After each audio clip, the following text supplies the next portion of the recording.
বছর টানা আমাদের এই রাজ্যের শাসন ক্ষমতায় কে ছিল? সিপিএম ছিল। সিপিএম ছিল। আপনারা বুকে হাত দিয়ে বলুন তো যে টানা 25 বছর এই রাজ্যের বুকে সিপিএম এর রাজত্ব, জুলাই বাড়ির গরিবের জন্য, জুলাই বাড়ির মানুষের ডেভেলপমেন্টের জন্য সিপিএম একটা নিদর্শন। আপনারা চোখ বন্ধ করে বুকে হাত রেখে বলুন তো একটা উন্নয়নের কাজ করেছে কিনা সিপিএম এর রাজত্বে? উন্নয়ন হয়েছে। কাদের উন্নয়ন হয়েছে? ওই এলাকার এলসিএম, ডিসিএম, সিসিএম নেতা, তাদের উন্নয়ন হয়েছে, কিন্তু গরিবদের জন্য কোনো পরিকল্পনা করেনি।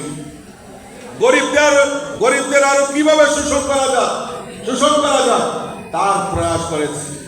কারণ সিপিএম এর স্লোগানে তাদের অস্তিত্ব লুকিয়ে আছে। সিপিএম কি স্লোগান দেয়? ইনকলাব জিন্দাবাদ, আমরা খাবো তোমরা বাদ, বলে তো এই কথা। আর আমরা সেই স্লোগান পরিবর্তন করেছি। বিজেপি সরকার সেই স্লোগান পরিবর্তন করেছি। আমাদের স্লোগান কি? সবকা সাথ, সবকা বিকাশ, সবকা বিশ্বাস আর সবকা প্রয়াস নিয়ে ভারতীয় জনতা পার্টি সরকার চলছে। যেই ঘরের কথা বলছিলাম, আজকে আমরা সৌভাগ্যবান মোদীজির নেতৃত্বের সরকার, আর আমাদের রাজ্যের সরকার এই ডাবল ইঞ্জিনের সরকার। আমাদের এই রাজ্যে গরিব পরিবার প্রায় 4 লক্ষের উপর গরিব পরিবারের পাকা বাড়ি নির্মাণের ব্যবস্থা আমাদের এই ডাবল ইঞ্জিনের সরকার করেছে।